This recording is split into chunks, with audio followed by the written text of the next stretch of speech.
Hello student, welcome to my YouTube channel.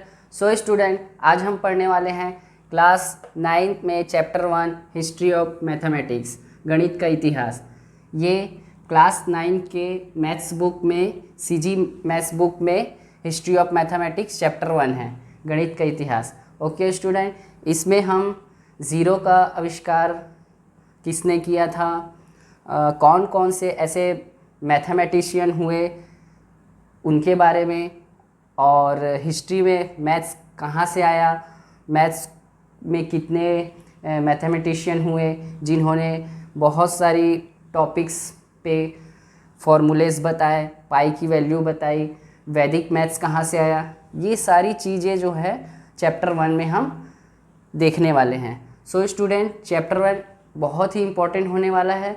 Chapter 1 में बहुत सारी चीज़ें हम पढ़ने वाले हैं जो कि ऑलरेडी हमने मैथ्स में पढ़ा हुआ है, लेकिन हमने उसके बारे में डीप नॉलेज नहीं है।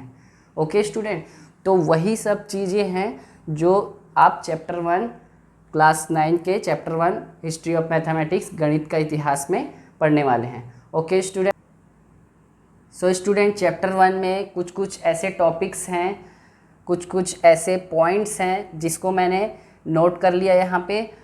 हिंदी मीडियम स्टूडेंट के लिए भी वो काम आएगा और इंग्लिश मीडियम स्टूडेंट के लिए भी वो यूजेबल रहेगा। अगर आप नोट करना चाहते हैं तो आप नोट भी कर सकते हैं, ताकि आप जब भी हिस्ट्री ऑफ मैथमेटिक्स पढ़ें तो आपको डीपली अच्छे से समझ में आ जाए।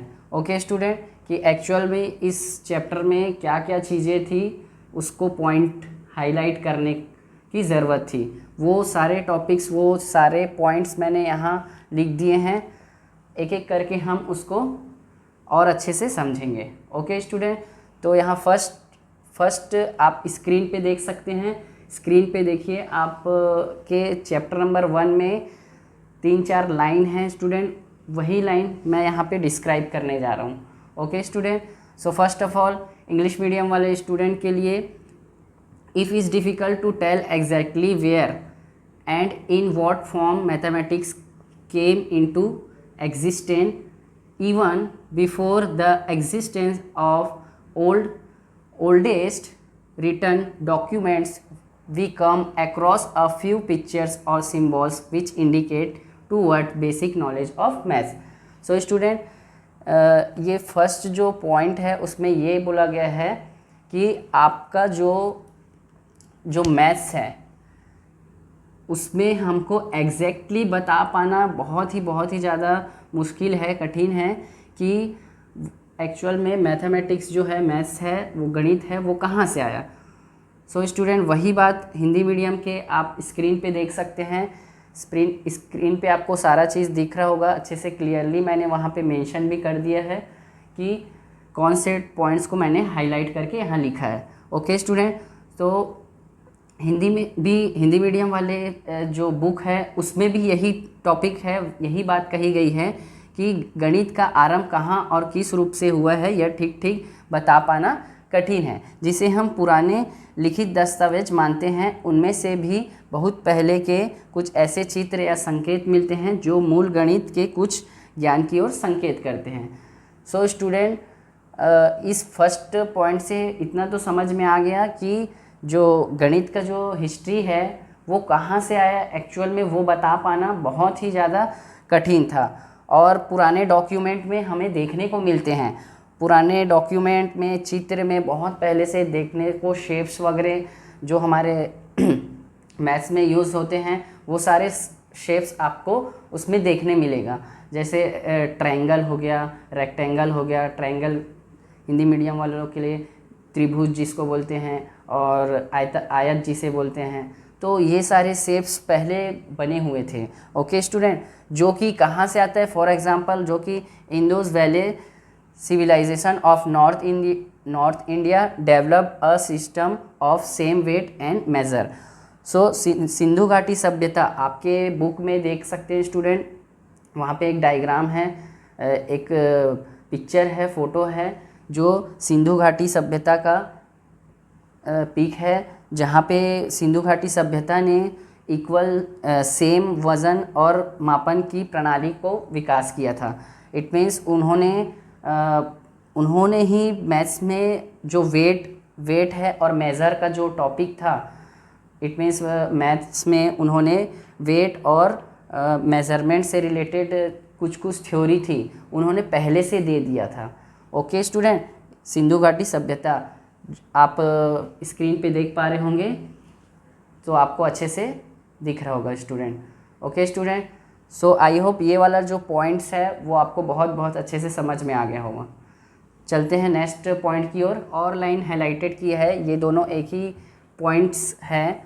और स्टूडेंट जो चैप्टर 1 है उसमें हम थ्योरी पार्ट ज़्यादा देखेंगे, क्योंकि बिकॉज हिस्ट्री ऑफ मैथमेटिक्स है, गणित का इतिहास है, तो इसके बारे में डीपली समझना थ्योरी वाइज है, क्योंकि इस पर जो कम से कम 3-4 पेज आपको तो आपके बुक में दिया हुआ है। तो मैंने उस बुक में से आपका जो कुछ लाइनें हैं जो बताना बहुत ज़्यादा ज़रूरी है, इसीलिए मैंने कुछ पॉइंट्स जो हैं यहाँ पे हाईलाइटेड की है, और उसी हाईलाइट पॉइंट को मैंने यहाँ लिखा है, जो कि आप स्क्रीन पे देख पा रहे होंगे।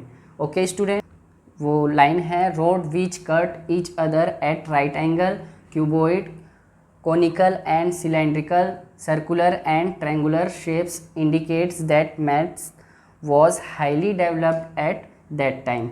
Okay student, it means आपको यहाँ समकोण पर बनाई गई गलियाँ कई ज्यामितीय आकारों जैसे घनाभ, शंकु, बेलन, वृत्त, त्रिभुज का मिलना यह संकेत देता है कि उस समय के लोगों का गणित बहुत विकसित हुआ। इट मीन्स स्टूडेंट वहाँ इट मीन्स सिंधु घाटी सभ्यता, वहाँ पे जो भी गलियाँ थी वो किस आकार में थी? समकोण, इट मीन्स राइट एंगल में। ओके स्टूडेंट, वो कौन से में थी? राइट एंगल, समकोण में। ओके स्टूडेंट, और वहाँ कुछ ऐसे शेप्स देखने को मिले जैसे कि घनाभ, ठीक है, क्यूबॉइड, कोनिकल, सिलेंड्रिकल, सर्कुलर, ठीक है, ये सारे आपको शेप्स वहाँ के देखने को मिले। तो यही सारे शेप्स देखने को मिले, इसी वजह से हमको समझ में आता है कि वहाँ के लोगों का जो मैथ्स था वो बहुत ही क्या था? डेवलप्ड था, इट मीन्स विकसित था। ओके स्टूडेंट, तो ये पॉइंट्स आपके बुक में लिखा हुआ है, जो कि आप स्क्रीन पे देख सकते हैं स्टूडेंट। इस पॉइंट से आपको आई होप समझ में आ गया होगा वहाँ की जो भी गलियाँ थी वो कौन से शेप में थी? राइट एंगल में थी। और वहाँ कुछ ऐसे शेप्स मिले गए जैसे कि ट्रायंगल, रेक्टेंगल, त्रिभुज, है ना, ये सारे शेप्स पहले देखने को मिलते थे, और अभी भी आप जाओगे तो वो आपको देखने मिलेगा। इसी से हमको पता चल जाता है कि जो वहाँ के लोगों का जो मैथ्स था, मतलब पिछले के समय के जो लोग थे उन लोगों का जो मैथ्स था वो बहुत ही डेवलप्ड था। सो स्टूडेंट, ये टॉपिक आपको, ये जो लाइन है मैंने हाईलाइट किया था वो आपको अच्छे से समझ में आ गया होगा। एक और पॉइंट आता है arithmetic. So arithmetic is the main branch of mathematics, it is usages can be seen a lot in the day by day affair, जिसको हिंदी में अंक गणित भी कहा जाता है। अंक गणित गणित की प्रमुख शाखा है, दैनिक व्यवहार में इसका सर्वाधिक उपयोग है। सो स्टूडेंट, ये एक पहला पॉइंट है अर्थमेटिक। अर्थमेटिक मीन्स होता क्या है? तो arithmetic means student calculation of number, it is called arithmetic. It means हम जब कोई भी कैलकुलेशन करते हैं, प्लस में हो, माइनस में हो, या फिर डिवाइड में हो, या फिर मल्टीप्लाई में हो, तो वो सब किसके अंतर्गत आते हैं? किसके अंदर आते हैं? अर्थमेटिक के अंदर आते हैं। तो वो सारे प्रोसेस अर्थमेटिक के अंदर आते हैं स्टूडेंट। सेकेंड पॉइंट है the basic of arithmetic is the number system in which zero has a special position.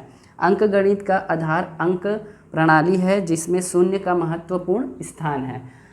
So student, कोई भी कैलकुलेशन हम कर रहे हैं तो उसमें ज़ीरो बहुत इम्पोर्टेंट रोल प्ले करता है।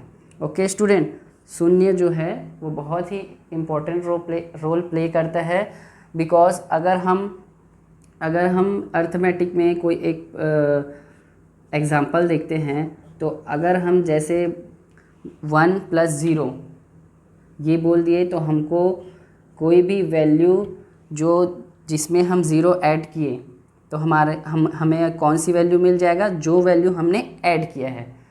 वैसे ही अगर मल्टीप्लाई में देखा जाए तो 1 को हम 0 से मल्टीप्लाई करेंगे तो आंसर क्या आ जाता है स्टूडेंट हमारा 0।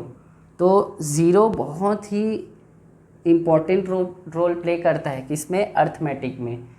ओके स्टूडेंट, आई होप आपको ये वाला जो पॉइंट है, ये वाला जो लाइन है आपकी जो बुक में स्क्रीन में आप देख सकते हैं, वही पॉइंट मैंने एक्सप्लेन किया है और आई होप आपको समझ में आया हो। नेक्स्ट पॉइंट और पॉइंट आता है discovery of zero. It means zero का आविष्कार किसने किया और कैसे हुआ। तो the concept of zero is very much part of Vedas. तो जो कॉन्सेप्ट है वो कहाँ से आया, वेद से आया। वेद आप लोगों ने सुना होगा, यजुर्वेद, ऋग्वेद, सामवेद, ये सब जो वेद हैं आप लोगों ने सुना होगा। तो उनमें से यजुर्वेद से ही क्या आया, ज़ीरो के बारे में ही वहाँ उस वेद में बताया गया, चैप्टर नंबर 14 में। ओके, जिसमें ओम खम ब्रह्मा, जिसमें खम जो है हैज़ यूज्ड द वर्ड खम indicate the sky and also शून्य। जो खम जो है उसको sky indicate the sky and also शून्य, मीन्स जो खम है उसको इंडिकेट किया गया 0 से। ओके स्टूडेंट, आपके बुक में आप स्क्रीन पे आप देख सकते हैं कि जो, और ये टॉपिक जो है ये आपका बहुत ही इम्पोर्टेंट है। इसी से रिलेटेड आपका जब आप एक्सरसाइज सॉल्व करेंगे तो इसी से रिलेटेड आपको क्वेश्चन पूछे जाएंगे। तो वहाँ पे आप इस पॉइंट को ध्यान रखेंगे, हाईलाइट कर लीजिए, ध्यान रखेंगे कि जो खम है वो स्काई मीन्स आकाश और शून्य को इंडिकेट करते हैं। ओके स्टूडेंट, देन खम has been used to indicate zero, और यही जो खम है वो किसको इंडिकेट करते हैं, ज़ीरो को। तो ज़ीरो किसने इन्वेंशन किया, आर्यभट्ट ने। Aryabhata introduce zero in the 5th century. कौन से सेंचुरी में इंट्रोड्यूस किया, तो 5th सेंचुरी में इंट्रोड्यूस किया। और जो ज़ीरो है उसका जो कैलकुलेशन है कैलकुलेशन है ज़ीरो का, वो उसको किसने शुरुआत की, तो उसको ब्रह्मगुप्त ने स्टार्ट की। तो उसको किसने स्टार्ट किया, कैलकुलेशन जो ज़ीरो के बीच हम जो कैलकुलेशन करना सीख पा रहे हैं वो किसने पहले शुरुआत की थी, तो उस प्रोसेस को पहले किसने फॉलो किया था, स्टार्ट करना किसने शुरुआत किया था, ब्रह्मगुप्त ने। तो आई होप, और ब्रह्मगुप्त ने कब किया था, 618 AD मीन्स ईस्वी बोला जाता है स्टूडेंट, इसको हिंदी में ईस्वी। आप इसी से समझ सकते हैं स्टूडेंट कि ये कितने ईस्वी पुराना होगा, मतलब कितने साल पुराना है हमारा ये जो ज़ीरो का इन्वेंशन, जो हम लोगों ने अर्थमेटिक में जो देखा 1 2 का काउंटेबल नंबर। तो ये सारे जो हैं हिस्ट्री ऑफ मैथमेटिक्स के पार्ट है। मीन्स आपको ये जो चैप्टर में पूरे हिस्ट्री से रिलेटेड जानने मिल रहा है कि आप मैथ्स में क्या क्या चीज़ें ऐसी हैं जो हिस्ट्री में पहले थी, जिसको आज तक हम लोगों ने अभी तक जाना नहीं था। तो ये चैप्टर बहुत ही इम्पोर्टेंट है स्टूडेंट। आई होप आपको सारा चीज़ टॉपिक अच्छे से समझ में आ रहा हो, और जो मैंने हाईलाइटेड था वो हाईलाइटेड कर दी। सो स्टूडेंट, आगे एक और लाइन हाईलाइटेड मैंने किया है, on adding any number two zero the some is the number itself, the square and cube of ETC of zero is zero. It mean शून्य जो है, ज़ीरो है, अगर उसको किसी भी संख्या पे, मतलब जैसे मैंने बोला 1 और 1 पे मैंने 0 ऐड कर दिया तो हमारा क्या आएगा, आंसर 1 ही आएगा, itself. Okay, on adding any number, कोई भी नंबर आप 0 पे ऐड करेंगे तो उसका वैल्यू हमेशा क्या आएगा, जो नंबर हम ऐड किए रहेंगे वही वैल्यू आएगा। तो ये पॉइंट आपको यही बोल रहा है। और आप स्क्रीन पे भी देख सकते हैं, आपके बुक में ये लाइन दिया है जिसको मैंने यहाँ हाईलाइट किया है। ओके, सेकेंड हाईलाइटेड लाइन है, if any number is divided by zero the denominator of that numeric is zero. It means 1 को हम 0 से डिवाइड करेंगे। इट मीन्स किसी राशि को शून्य से भाग देने से उस राशि की संख्या कम हो जाती है। इट मीन्स मैंने अभी बताया था थोड़ी देर पहले ही कि खम जो है वो किसको इंडिकेट करता है, ज़ीरो को। तो जो डिनोमिनेटर है वो किसको इंडिकेट कर रहा है, ज़ीरो को। और ज्योतिष ग्रंथों में खम को शून्य के अर्थ में प्रयुक्त किया गया है। तो ज्योतिष आदि ग्रंथ मतलब कि बहुत सारे जो ग्रंथ है उसमें भी जो खम जो है उसको इंडिकेट किया गया है, उसको ज़ीरो माना गया है, उसको शून्य माना गया है। तो आई होप ये वाला पॉइंट भी आपको बहुत अच्छे से समझ में आ गया हो कि 1 को हम 0 से ऐड करेंगे तो जो वैल्यू हम ऐड करेंगे, जैसे मैंने 5 ले लिया तो 5 को हम 0 से ऐड करेंगे तो हम 5 भी, हमारा आंसर क्या आएगा, 5 ही आएगा। ओके स्टूडेंट, तो ये दोनों पॉइंट्स आपके बुक में दिया है जो कि आप स्क्रीन पे देख सकते हैं। ओके स्टूडेंट, आई होप ये आपको समझ में आया हो। नेक्स्ट है, on multiplying a number by zero the product is zero. शून्य जो है किसी राशि से गुणा करने पर गुणनफल शून्य होता है। इट मीन्स अगर हम 1 का इंटू करेंगे 0 के साथ तो हमारा आंसर क्या आ जाएगा स्टूडेंट, 0। एंड अगर मैंने 15 लिया, 15 को मैंने 0 से इंटू किया तो आंसर क्या आ जाएगा स्टूडेंट, 0। ये वाला पॉइंट जो है वो यही बोल रहा है, on multiplying a number by zero the product is zero. अगर हम किसी भी नंबर को मल्टीप्लाई करते हैं 0 से तो उसका आंसर जो उसका प्रोडक्ट है वो क्या आ जाएगा, 0 आ जाएगा। ओके स्टूडेंट, जो कि आप स्क्रीन में भी देख सकते हैं, स्क्रीन में आपका यही पॉइंट, यही जो टॉपिक है उसको मैंने वहाँ पे भी हाईलाइटेड किया है, वो आपके बुक में। नेक्स्ट है प्लेस वैल्यू, जिसको हिंदी में स्थानीय मान बोला जाता है। Place value is defined as the position that a digit occupy in a number, whereas face value in maths is actual value of a digit in a number. Place value और face value दोनों different होते हैं। Place value क्या होता है और face value क्या होता है, आइए समझते हैं। मैंने एक एग्ज़ाम्पल लिया 4, 5, 3, 8। अगर मैं पूछता हूँ कि आप 5 का प्लेस वैल्यू बताइए तो 5 जहाँ पे है उसके बाद आपको 0 काउंट करना है। 5 है 0 0, 2 डिजिट्स हैं तो 2 0। अगर मैं 3 का पूछता तो 3 हो जाता और यहाँ पे 0, तो मीन्स 30 आंसर हो जाता। जबकि मैंने अभी 5 का पूछा इसलिए 500 हो गया। तो ये जो है 5 का प्लेस वैल्यू क्या हो गया, 500। वैसे ही अगर आप फेस वैल्यू, अगर इसी वैल्यू का 5 का आप फेस वैल्यू फाइंड आउट करते हैं तो फेस वैल्यू क्या होता है, जहाँ पे वो वैल्यू है वही उसका आंसर हो जाएगा। इट मीन्स अगर 5 है, 5 का पूछ रहे हैं तो 5 उसका फेस वैल्यू हो जाएगा। 3 पूछ रहे हैं तो 3 उसका फेस वैल्यू हो जाएगा। 8 पूछ रहे हैं तो 8 उसका फेस वैल्यू हो जाएगा। और 4 पूछ रहे हैं तो 4 उसका फेस वैल्यू हो जाएगा।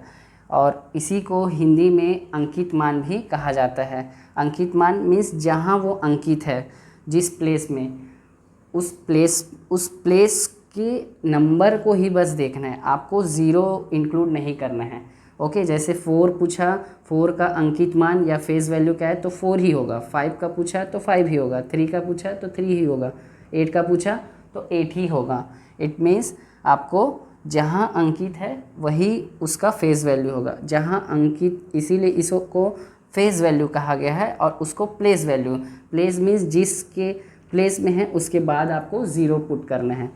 5 है तो 5 के बाद आपको दो डिजिट दिख रहे हैं इसलिए 2 0 पुट करेंगे। आप 2 0 लगा के आप 500 बोलेंगे। अगर 3 का पूछा तो 3 के बाद एक डिजिट है इसलिए आप 1 0 पुट करेंगे। ओके स्टूडेंट, आई होप आपको प्लेस वैल्यू और फेस वैल्यू में डिफरेंस समझ में आया होगा। ये आपके बुक में है प्लेस वैल्यू और फेस वैल्यू। ये आप पिछले क्लासेस में भी पढ़ चुके हैं, बट यहाँ पे फिर से हिस्ट्री ऑफ मैथमेटिक्स की बात हो रही है, इसलिए इसको फिर से आपके बुक में बताया गया है। ओके स्टूडेंट, आई होप ये पॉइंट भी आपको बहुत अच्छे से समझ में आया हो। सो स्टूडेंट, नेक्स्ट टॉपिक है algebra. Algebra is the combination of variable and constant expression. So algebra क्या होता है स्टूडेंट? अलजेब्रा वो होता है जिसमें हम कॉम्बिनेशन देख सकते हैं वेरिएबल और कांस्टेंट का। इट मीन्स ऐसे एक्सप्रेशंस जिसमें वेरिएबल और कांस्टेंट दोनों मिल के जो एक्सप्रेशन बनते हैं उसे हम अलजेब्रा बोलते हैं। हिंदी मीडियम वाले स्टूडेंट लोगों के लिए बीजगणित चर और अचर से बने समीकरण का समावेश होता है। वेरिएबल को चर और कांस्टेंट को अचर बोलेंगे। ओके स्टूडेंट, चर और अचर से बने समीकरण को ही क्या बोलेंगे स्टूडेंट? बीजगणित। It means algebra. इसी को हम अलजेब्रा भी बोलते हैं और उसको हिंदी में बीजगणित बोलते हैं। ओके स्टूडेंट, सो एग्जाम्पल कैसे होता है वो एक्सप्रेशन x + 5 = z ऐसा हो सकता है, b - 2 = 5 ऐसा भी हो सकता है, एंड 2 + 5 = 5 और 73 × 46 = 3358 ऐसा बिल्कुल भी नहीं हो सकता, ऐसा हो सकता है।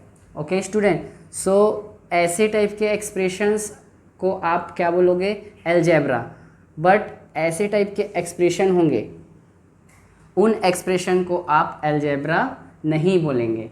ओके स्टूडेंट, तो आपको ध्यान रखना है, ऐसे टाइप के एक्सप्रेशन होंगे उसको अलजेब्रा, वो अलजेब्रा की कैटेगरी में आते हैं।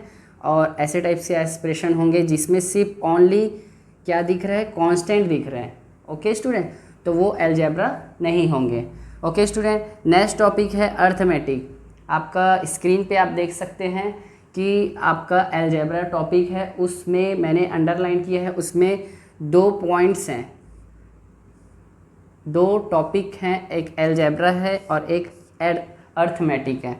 तो अर्थमेटिक क्या होता है? The branch of mathematics related to calculation of numbers and numbers is called arithmetic. Okay student, it means अंकों तथा संख्याओं की गणनाओं से संबंधित गणित की शाखा को अंक गणित कहा जाता है। इट मीन्स अगर आप डिजिट से रिलेटेड सारे ऑपरेशंस देख रहे हैं, it means plus, minus, multiplication, division, ये सारे किस में आते हैं? अर्थमेटिक में। अर्थमेटिक को ही हिंदी में अंक गणित कहा जाता है।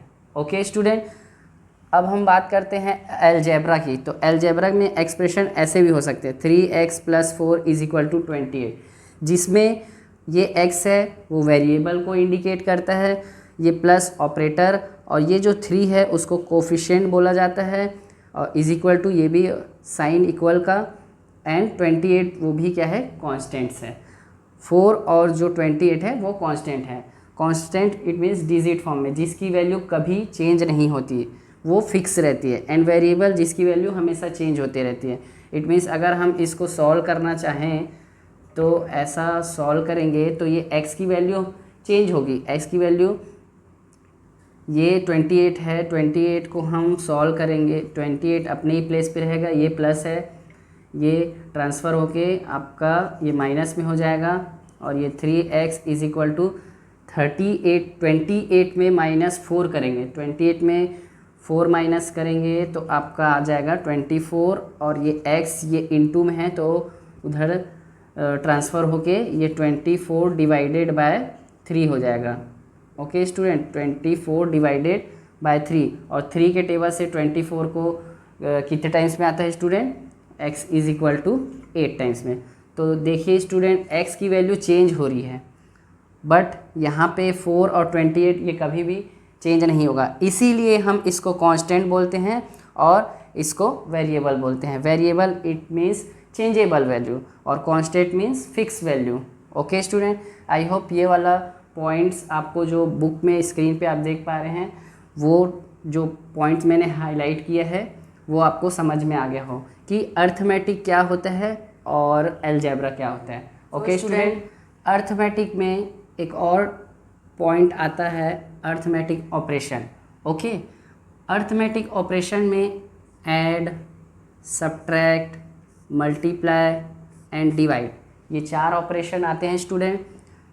सो इन चारों ऑपरेशन को एक बार रिवाइज कर लेते हैं। वैसे आप ये 4 ऑपरेशन के बारे में जानते होंगे, इसको और क्या बोला जाता है वो भी आप जानते होंगे, बट हिस्ट्री ऑफ मैथमेटिक्स में ये पॉइंट्स दिया हुआ है, तो मैंने एक पॉइंट बना लिया है कि अर्थमेटिक ऑपरेशन में ये भी पॉइंट्स आपको आना चाहिए। ओके स्टूडेंट, सो ऐड 1 + 1 करेंगे तो 2, the result of addition is sum, तो इन दोनों का जो एडिशन होगा, ऐड करके जो आंसर आएगा उसको हम क्या बोलेंगे, सम बोलेंगे। ओके, में सेम 3 - 2, तो 3 - 2 किए तो क्या आ गया 1, तो 1 यहाँ पे आंसर आ गया student. The result of subtract is difference, तो ये जो रिज़ल्ट आया इसको क्या बोलेंगे, डिफरेंस, मतलब इन दोनों का डिफरेंस आया 1। ओके, मल्टीप्लाई में सेम करेंगे, मतलब मल्टीप्लाई में भी वैसे ही जैसे मल्टीप्लाई हम करते आए हैं, 4 × 2 = 8। अब यहाँ पे ध्यान रखने वाली बात यह है स्टूडेंट, आपको ध्यान रखना है आगे इन फ्यूचर आप जब भी मैथ्स में कुछ सॉल्व करना चाहें तो आप कॉम्पिटिटिव एग्ज़ाम में भी कई तरीके से मल्टीप्लिकेशन को शो किया जाता है, तो आप ध्यान रखेंगे कि अगर मल्टीप्लाई का साइन तो आप करते ही थे पहले भी, लेकिन अगर आपको ऐसा स्टार टाइप का भी साइन आ जाता है, इट मीन्स वो क्या है, मल्टीप्लाई ही है। ओके, तो 2 × 3 करना है तो आंसर आ जाएगा 6। वैसे ही पॉइंट, अगर 2 वैल्यूज़ के बीच में पॉइंट दिया हुआ है, पॉइंट का साइन है, इसमें इट मीन्स आपको क्या करना है, इन दोनों का मल्टीप्लाई। 5 × 2 = 10, इट मीन्स 5 × 2, ये जो पॉइंट लगा है उसका मतलब ही है, इट मीन्स वहाँ पे मल्टीप्लाई का साइन है। Okay student, the result of multiplication is the product, तो जो ये आपका रिज़ल्ट आ रहा है, आंसर आ रहा है, इसको हम बोलेंगे प्रोडक्ट, मतलब इन दोनों का जो 4 और 2 का प्रोडक्ट क्या है 8, 2 और 3 का प्रोडक्ट क्या है 6, 5 और 2 का प्रोडक्ट क्या है 10। इट मीन्स आपको मल्टीप्लिकेशन के रिज़ल्ट को आपको प्रोडक्ट बोलना होगा, तो आपको प्रोडक्ट बोलना होगा। ओके, डिवाइड में 12 / 3 = 4। अब आपको डिवाइड का साइन, ये तो आप पहले से ही नोन है, जानते ही हैं, बट आपको ऐसा साइन आएगा तो आपको समझ जाना है कि वो डिवाइड ही बोल रहे हैं। ओके, वो डिवाइड का ही साइन है, तो यहाँ पे 10 को डिवाइड किए 2 से तो 5 आ गया, 12 को डिवाइड किए 3 से तो 4 आ गया। The result of division is the quotient, तो उनके रिज़ल्ट को क्या बोला जाता है, कोशिएंट, जिसको हिंदी में भागफल भी कहा जाता है। Okay student, the major difference in this two is arithmetic deals with expressed known quantities and algebra deal with unknown quantities. It means ये लाइन से आपको क्या समझ में आता है, ये पॉइंट से स्टूडेंट, कि मेजर डिफरेंस क्या है इन दोनों के बीच में, किसके बीच में, अर्थमेटिक और अलजेब्रा के बीच में। क्या है कि जो नोन, इट मीन्स जो हम ज्ञात कर सकते हैं, जो हमें एक्चुअल में वैल्यू मिलती है अर्थमेटिक में, वो नोन होती है, जिसको हम जानते हैं, लेकिन आपको अलजेब्रा में ऐसा नहीं होता। जैसे मैंने अभी पिछले एग्जांपल में आंसर आया था हमारा x = 8 आया था, तो वहाँ पे हमको पता था क्या कि एक्चुअल में आंसर 8 आने वाला है, नहीं, इसलिए अलजेब्रा में डील्स विथ अननोन क्वांटिटीज़, वो किसके साथ, अननोन क्वांटिटीज़ के साथ उसको डील किया जाता है। इन दोनों में मुख्य अंतर यह है कि अंकगणित में व्यक्त ज्ञात राशि की बात होती है। ज्ञात राशि मतलब आपको पता होता है कि किससे आपको करना है, जैसे 3 - 2 1 + 1, ये आपको पता है कि ये ज्ञात है, पहले से गिवन है ना।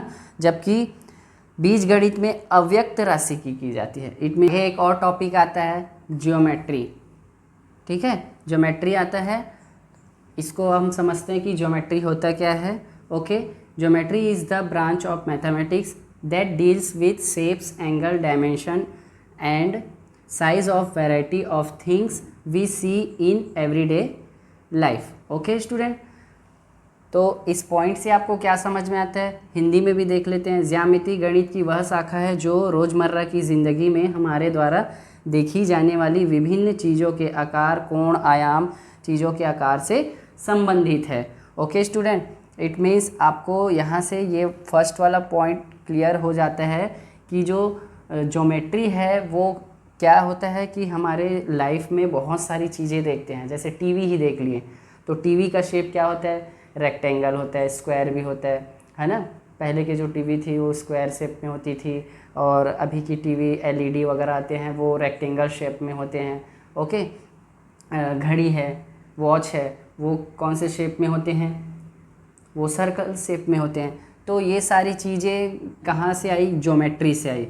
ज्योमेट्री को ही हिंदी में ज्यामिति ही कहते हैं। Okay student, but geometry is second point, geometry is derived from the ancient Greek word. Greek word से आया है ज्योमेट्री। ओके स्टूडेंट, जिसमें इसको दो पार्ट कर दिया है, पहला पार्ट जियो एंड दूसरा पार्ट ये मेट्रोन, जिसको मैट्री को हम मेट्रोन भी कहते हैं। ओके स्टूडेंट, सेकेंड पॉइंट में जियो और मैट्री दो पार्ट कर दिए गए हैं। उसमें जियो मीन्स क्या होता है, जियो मीन्स अर्थ, ठीक है, जियोग्राफी ऐसा बोलते हैं ना, तो उसमें geo it means earth, and metron means measurement. Okay, second point क्या बोलते हैं, ज्यामिति प्राचीन ग्रीक शब्दों से ली गई है। जियो का अर्थ होता है पृथ्वी, एंड और मेट्रोन का अर्थ होता है माप, जो हम मेजरमेंट करते हैं ना किसी भी चीज़ का, कि ये कितने फीट होगा, कितने सेंटीमीटर, किलोमीटर, ये सब सारी जो मेजरमेंट होती हैं, और जियो का मीन्स होता है अर्थ, ठीक है। तो ये जो है ज्यामिति है दो वर्ड के कॉम्बिनेशन से बना है, जियो और मेट्रोन। उसी को जब एक साथ कर दिए, कंबाइन कर दिए, तो क्या बन गया, ज्योमेट्री। ओके, सो स्टूडेंट, एक और पॉइंट है इंडियन हिस्ट्री ऑफ पाई का भारतीय इतिहास। आप हिस्ट्री ऑफ मैथ्स में देखेंगे बहुत सारे आप टर्म्स देखेंगे जो आपको पहले पता भी होंगे और कुछ पता नहीं होंगे। तो आप हिस्ट्री ऑफ मैथमेटिक्स गणित का इतिहास में बहुत सारे ऐसे टॉपिक हैं जिससे आपको जो नहीं पता है वो भी पता हो जाएंगे। जैसे ये टॉपिक, तो Aryabhata was the first mathematician to give a reasonable close estimate of the value of pi. तो जो आर्यभट्ट ने पाई का जो वैल्यू निकाला था, आर्यभट्ट पहले गणितज्ञ थे जिन्होंने परिधि और व्यास के अनुपात अर्थात पाई का लगभग परिमित मान निकाला था। इट मीन्स एग्जैक्ट, एकदम करेक्ट, सटीक आंसर उन्होंने निकाला था। सो कैसे निकाला था, तो उन्होंने क्या बोला, उन्होंने बोला 100 में आप +4 कीजिए। ओके, तो 100 में हमने +4 कर दिया। फिर उन्होंने कहा कि उस जो आंसर आया है उसको 8 से मल्टीप्लाई कीजिए, तो हमने उसको मल्टीप्लाई भी कर दिया, तो 832 आंसर आ गया। अब उस 832 को आप प्लस कर दीजिए 62,000 से, तो मैंने प्लस भी कर दिया 62,832। तो उन्होंने एक फॉर्मूला बताया पाई के लिए कि circumference divided by diameter. Okay, परिधि अपॉन व्यास, परिधि बट्टे व्यास। ओके, ये हिंदी मीडियम स्टूडेंट वालों लोगों के लिए, परिधि बट्टे व्यास। तो परिधि क्या निकला उनका, मीन्स सरकमफ्रेंस क्या निकला, 62,832। उसको डिवाइड किया किससे, 20,000 से। तो 20,000 से जब आप इसको डिवाइड करेंगे तो एग्जैक्ट, एकदम सटीक आंसर 3.1416 आपका पाई की वैल्यू आ जाता है। ओके स्टूडेंट, ये जो आंसर आया है ना स्टूडेंट, ये आज भी बहुत ही करेक्ट है, और इसी के थ्रू आप आगे आप जो क्वेश्चन सॉल्व करते हैं जिसमें पाई की वैल्यू आप पुट करते हैं, कभी हम पाई की वैल्यू 22/7 पुट करते हैं, कभी हम 3.14 पुट करते हैं। तो इन्होंने क्या किया, आर्यभट्ट ने बताया कि ये पॉइंट के बाद मीन्स दशमलव के बाद 4 प्लेस तक एकदम करेक्ट है, सटीक वैल्यू है ये, जो उन्होंने हिस्ट्री में बहुत पहले बता दिया था कि पाई की वैल्यू क्या है 3.1416 4 प्लेस तक। ओके स्टूडेंट, तो ये जो पाई की वैल्यू है वो आज भी हम यूज़ करते हैं और आज भी इस वैल्यू को हम पुट करके आगे जो भी हमारा volume of cuboid, volume of cylinder, ये सारी चीज़ें का जो वैल्यू हम निकालते हैं पाई के थ्रू, पाई की वैल्यू पुट करके। तो पाई की वैल्यू कहाँ से आई थी स्टूडेंट? आर्यभट्ट ने उनको इस वैल्यू को इस प्रोसेस के थ्रू उन्होंने पहले से बता दिया था कि ऐसे वो पाई की वैल्यू आई हुई है। सो स्टूडेंट, आपको अगर इसके बारे में पता था तो अच्छी बात है, और नहीं पता है तो आप हिस्ट्री ऑफ मैथमेटिक्स, गणित का इतिहास में आप चैप्टर में जो कि आपके स्क्रीन में दिख रहा होगा, उसमें भी ये पूरे फॉर्मूले दिए हुए हैं कि उन्होंने कैसे इस पाई की वैल्यू को निकाला था। ओके स्टूडेंट, आई होप आपको ये पॉइंट भी अच्छे से क्लियर हो गया हो। स्टूडेंट, एक और मैथमेटिशियन हैं भास्कराचार्य। उन्होंने भी अपनी थ्योरी रखी पाई से रिलेटेड। ओके, जैसे आर्यभट्ट ने रखी थी वैसे ही।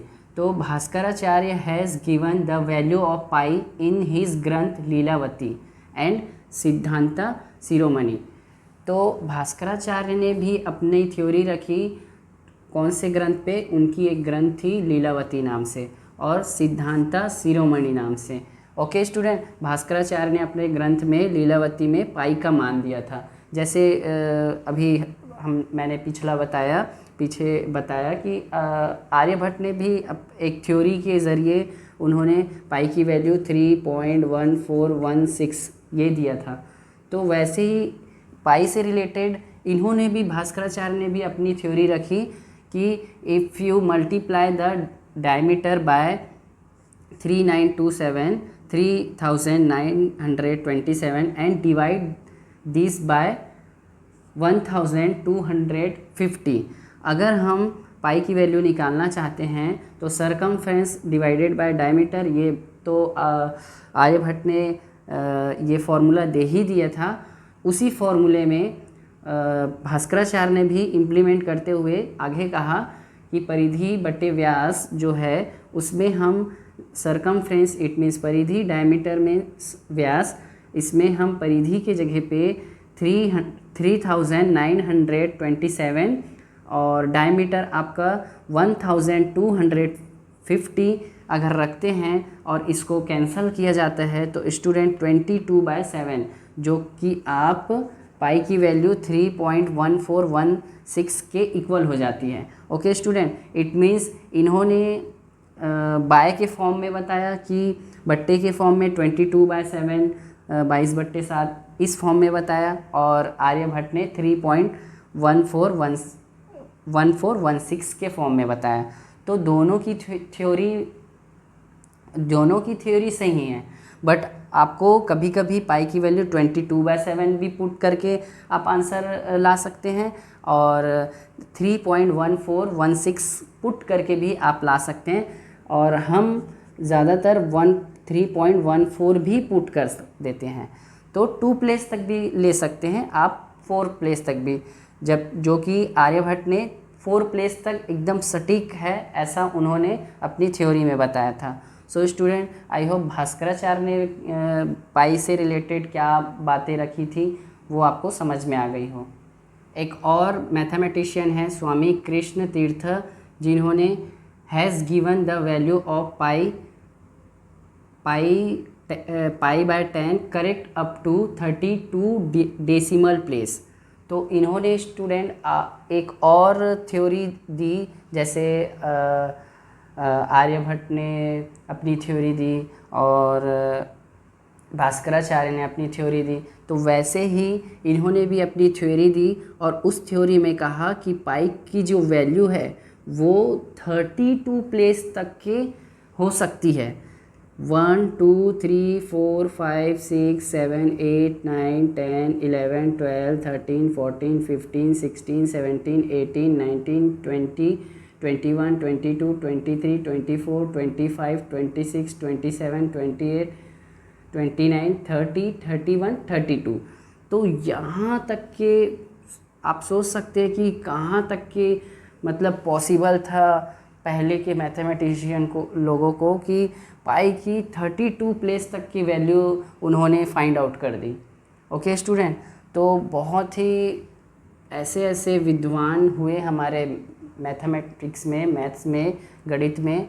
तो इसके बारे में आपको ज़रूर जानना चाहिए कि ये इन्होंने स्वामी कृष्णनाथन ने, कृष्ण तीर्थ ने, भास्कराचार्य ने और भी आर्यभट्ट ने, ठीक है, वैसे ही इन्होंने वैदिक गणित नामक ग्रंथ की रचना की। ही कंपोज्ड अ बुक कॉल्ड वैदिक mathematics. Okay student, so student आपको वैदिक मैथ्स ये आपका जो अगर एक्सरसाइज में क्वेश्चन आए फिल अप में या फिर ट्रू फॉल्स में, और एक्सरसाइज में भी ये सारे पॉइंट्स हैं जो मैंने अभी बताया भास्कराचार्य से रिलेटेड, ठीक है। तो वो सारे पॉइंट्स, ये सारे पॉइंट्स जो मैंने अभी अंडरलाइन किए हैं, ये सारे पॉइंट्स आपके मैचिंग में, फिल अप में आ सकते हैं। तो आप इन पॉइंट्स को हाईलाइट कर लीजिए, जैसा कि मैंने इस आपको स्क्रीन पे दिख रहा होगा उसमें हाईलाइट किया है। सो स्टूडेंट, इन्होंने क्या दिया, स्वामी कृष्ण तीर्थ ने क्या दिया कि वैदिक नामक ग्रंथ की रचना की, वैदिक मैथमेटिक्स को इंट्रोड्यूस किया। और वैदिक मैथ्स में जितने भी हम अभी आगे एक्सरसाइज में हम देखेंगे कि वैदिक मैथ्स कैसे परफॉर्म होता है, कैसे पहले के लोग फटाफट कैलकुलेशन कर लेते थे बिना किसी कैलकुलेटर के सहारे। ओके स्टूडेंट, सो एक और मैथमेटिशियन है श्रीनिवास रामानुजन। अब इसके बारे में तो आप सुन चुके ही होंगे, जानते ही होंगे इनके बारे में। तो इन्होंने फर्स्ट रिसर्च किया कहाँ, यूरोप में। पहला जो शोध किया कहाँ किया, फर्स्ट रिसर्च किया कहाँ किया, यूरोप में किया। ये आपके स्क्रीन पे दिखा रहा होगा स्टूडेंट, आप देख सकते हैं। फर्स्ट रिसर्च किया इन्होंने यूरोप में, पहला शोध किस से रिलेटेड किया, पाई से रिलेटेड। ओके, तो उसका टाइटल उन्होंने क्या दिया, मॉड्यूलर इक्वेशन। क्या नाम दिया उनका टाइटल, शीर्षक का उनका नाम क्या दिया, शीर्षक का जो उन्होंने शोध किया था उसका मॉड्यूलर इक्वेशन, उसका टाइटल का नाम था। He found formula to get the approximate value of pi. तो इन्होंने पाई की एक और सटीक वैल्यू दी।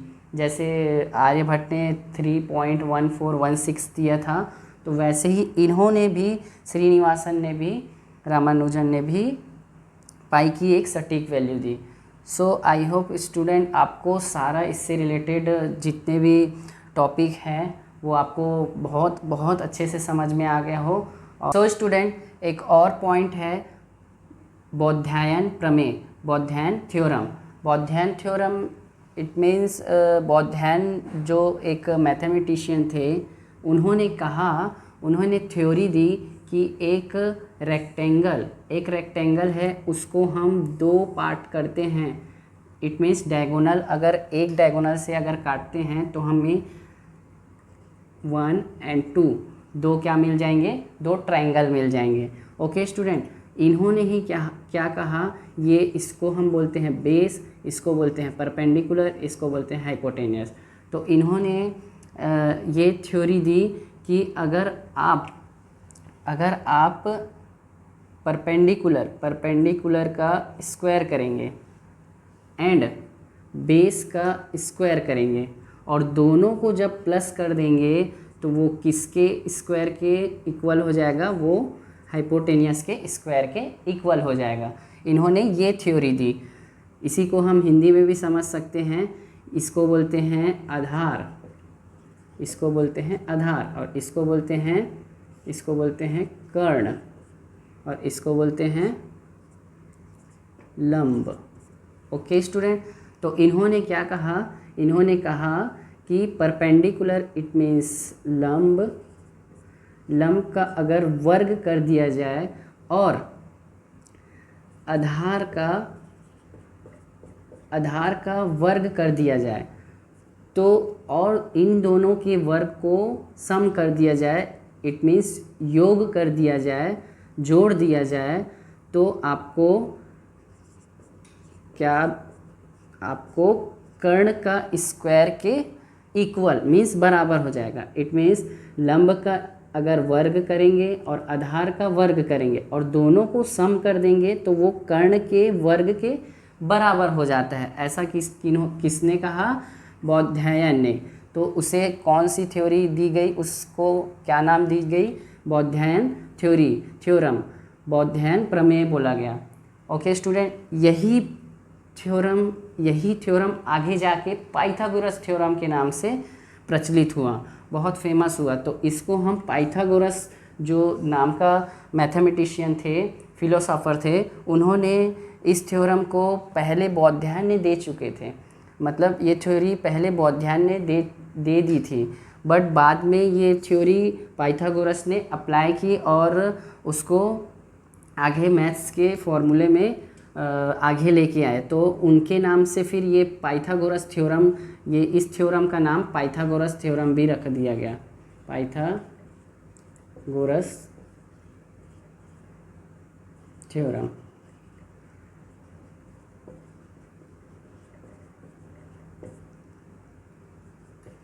पाइथागोरस प्रमेय से के नाम से भी ये जो फॉर्मूला है वो आगे मैथ्स में आया। ओके स्टूडेंट, फिर एक पॉइंट आता है, एक टॉपिक है आपके बुक में जो कि आप स्क्रीन में देख सकते हैं, ट्रिग्नोमेट्री। तो ट्रिग्नोमेट्री क्या होता है स्टूडेंट? ट्रिग्नोमेट्री में बहुत सारे, जैसे हमने राइट एंगल ले लिया तो राइट एंगल का बेस फाइंड आउट करना है, हाइपोटेनियस फाइंड आउट करना है, आपको परपेंडिकुलर फाइंड आउट करना है। तो ट्रिग्नोमेट्री में भी बहुत सारे फॉर्मूले आ गए, बहुत सारे फॉर्मूले के थ्रू आप हाइपोटेनियस फाइंड आउट कर सकते हैं, बेस फाइंड आउट कर सकते हैं, परपेंडिकुलर फाइंड आउट कर सकते हैं, और बहुत सारे एंगल हैं जिनको ten, sine theta, cos theta, ये सारा नाम दिया गया। तो ये सारी चीज़ें आप एक ट्रिग्नोमेट्री का एक चैप्टर है उसमें और डीप में समझेंगे। अभी आप ट्रिग्नोमेट्री, इट मीन्स आपको यहाँ पे त्रिकोणमिति, जिसको हिंदी में त्रिकोणमिति भी कहा जाता है।